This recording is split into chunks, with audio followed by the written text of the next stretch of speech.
Good evening. I'm Bill Shadell of ABC News.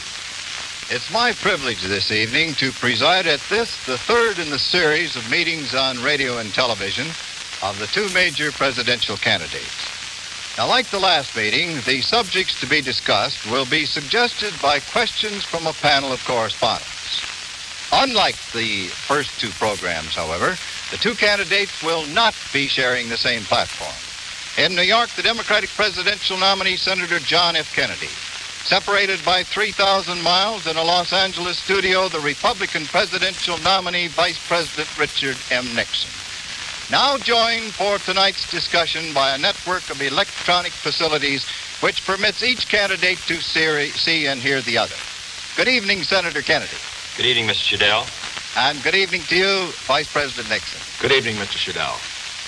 Senator Kennedy, yesterday you used the words trigger happy in referring to Vice President Richard Nixon's stand on defending the islands of Quemoy and Matsu.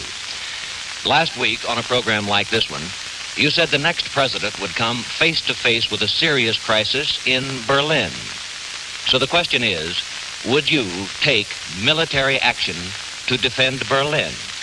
Mr. McGee, we have a contractual right to be in Berlin, coming out of the conversations at Potsdam, end of World War II.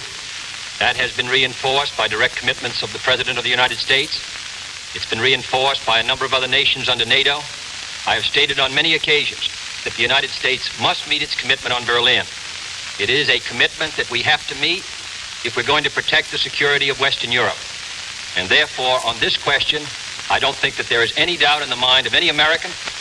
I hope there is not any doubt in the mind of any member of the community of West Berlin. I'm sure there isn't any doubt in the mind of the Russians. We will meet our commitments to maintain the freedom and independence of West Berlin. Mr. Vice President, do you wish to comment? Yes. As a matter of fact, the statement that Senator Kennedy made was that to the effect that there were trigger-happy Republicans, that my stand on Quemoy and Matsu was an indication of trigger-happy Republicans. I resent that comment.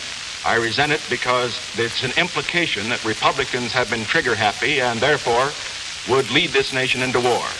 I would remind Senator Kennedy of the past 50 years. I would ask him to name one Republican president who led this nation into war.